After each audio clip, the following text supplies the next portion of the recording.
Morning ladies and gentleman. Karmaveer Bhaurao Patil, ये नाम महाराष्ट्र में कौन नहीं जानता। आज 9 मई उनकी पुण्यतिथि। इसी अवसर पर आइए कुछ अधिक जानकारी लेते हैं इस शैक्षणिक दीप स्तंभ के बारे में। इन्होंने 1919 में जो रैयत शिक्षण संस्था की स्थापना की और नींव डाली, और देखते ही देखते एक के बाद एक शैक्षणिक संस्था चालू करते गए, नए नए अध्याय खोलते गए, और इनको देखते ही देखते महात्मा गांधी जी की तरफ से भी कुछ सालाना स्कॉलरशिप मिलने लगा शैक्षणिक संस्था चलाने के लिए। उसके अलावा राजा सयाजीराव गायकवाड़ बड़ौदा के राजा थे, इन्होंने भी कुछ पूंजी दान रूप में दे दी इनका संस्था का काम देख के।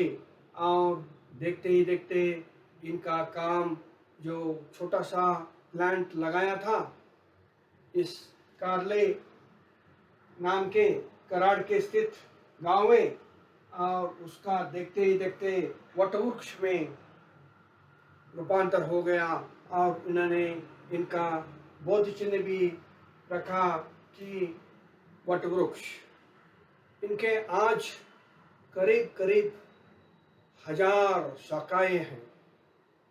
इनका जो काम है, इन्होंने जो संस्थाएं चालू की है, इसमें 4.5 लाख से अधिक विद्यार्थी पढ़ रहे हैं और लाभ ले रहे हैं। और उतने ही मात्रा में शिक्षकगण, करीब करीब 17,000 शिक्षकगण इनके चालू किए गए संस्थाओं में कार्यरत है, उधर पढ़ रहे हैं और पढ़ा रहे हैं। इस तरह एशिया खंड में सबसे बड़ी एजुकेशन सोसाइटी के रूप में इनका फ्लैगशिप और इनका झंडा अभिमान से डोल रहा है।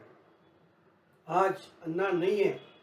अन्ना नहीं होने के बावजूद 996 स्कूल संस्थाएं चलाना कोई आसान काम नहीं है। आइए इनको एक्चुअली सेंट्रल गवर्नमेंट सोच के ये पूरी तरह से भारत रत्न के लिए हकदार है, क्योंकि उन्होंने महाराष्ट्र के करीब 14 जिले में और कर्नाटक के 1 जिला, ऐसा करके 15 जिले में शिक्षण क्षेत्र में इतना महान कार्य किया, क्योंकि उनका इक्विवेलेंट या उनका कोई भी मुकाबला नहीं कर सकता। इतना महान कार्य। उस जमाने में कुछ भी सुविधाएं नहीं थी, कोई ग्रांट नहीं था, कोई मोबाइल फैसिलिटी नहीं थी, और इतने लोगों को संगठित करके इतना जगह स्कूल चालू करना कोई आसान बात नहीं है। आइए इस महान व्यक्ति के बारे में कुछ जानकारी, जीवनी जानते हैं। मित्रों, इनके ऊपर कुल 10 ललित बुक्स लिखे हुए हैं अलग अलग ज्ञानी लेखकों से। तो आप समझ सकते हैं कि इनका कार्य कितना महान होगा। इनको भारत सरकार ने 1959 में पद्म विभूषण से सम्मानित किया गया। उससे पहले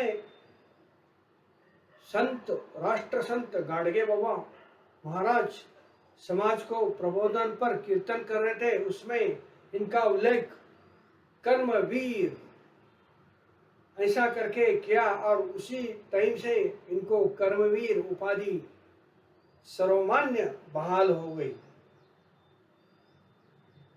और 1959 में पुणे विद्यापीठ ने भी इनको डिलिट उपाधि बहाल करके ऑनररी डॉक्टरेट देके इनको सम्मानित किया गया। इनका ऐसा कार्य शैक्षणिक क्षेत्र में दूसरा कोई भी व्यक्ति इतना महान कार्य नहीं कर सका और नहीं कर पाएगा।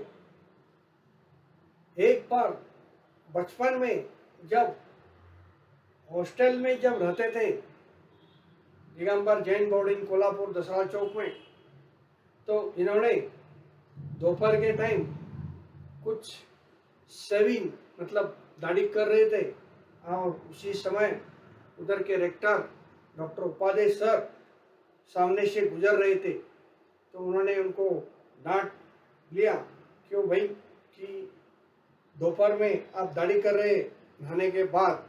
तो उनको बहुत गुस्सा आए और उसी बहाने उनको बोर्डिंग से निकाला गया।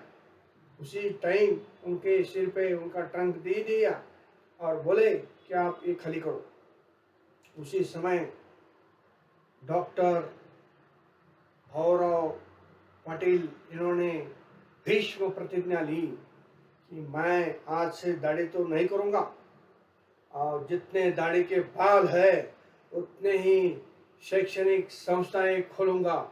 और जीते जागते इन्होंने जो भीष्म प्रतिज्ञा ली थी वो सही साबित करके उतना महान कार्य करके दिखाया। ऐसे महान व्यक्ति एजुकेशन फील्ड में जो महामेरु कह सकते हैं, इनको मेरा वार्म सैल्यूट। इनका बचपन कुंभोज, दहीवड़ी, विटा इत्यादि कस्बे में गया। इनके पिताजी का नाम पायगोंडा देवगोंडा पाटिल, इनके माताजी का नाम गंगाबाई। ये ऐतवडे स्थित कस्बे में सांगली डिस्ट्रिक्ट में ये रहते थे। इनका मूल नाम देसाई था, जिसे मैंने पहले बताया। मूडबिद्री कर्नाटक में आता है, उधर ये देसाई खानदान से थे। कुछ वजह से स्थलांतरित होके ये आके बस गए ऐतवडे गांव में। इनका एजुकेशन सिर्फ 6th स्टैंडर्ड तक ही हुआ। ये राजाराम हाई स्कूल कोल्हापुर में पढ़े और रहने के लिए जैन बोर्डिंग में थे। इन्होंने एक ही जगह हार मानी, वो है डांबर प्रकरण। कुछ अंग्रेजी अधिकारी का स्टैचू था, उनका किसी ने डांबर लगाया था और वो ब्लेम इनके ऊपर आया था। तो इसमें वो फंस गए थे और कुछ समाज कंटकों ने उनको फंसाने का कोशिश किया था, लेकिन उससे वो उभर के आए, क्योंकि इनको इतना महान कार्य करना था और उनका ये काम अधूरा रह जाता नहीं तो। इनका विवाह लक्ष्मीबाई से हुआ 1912 में। लक्ष्मीबाई को प्यार से सभी लोग वहिनी कहते थे।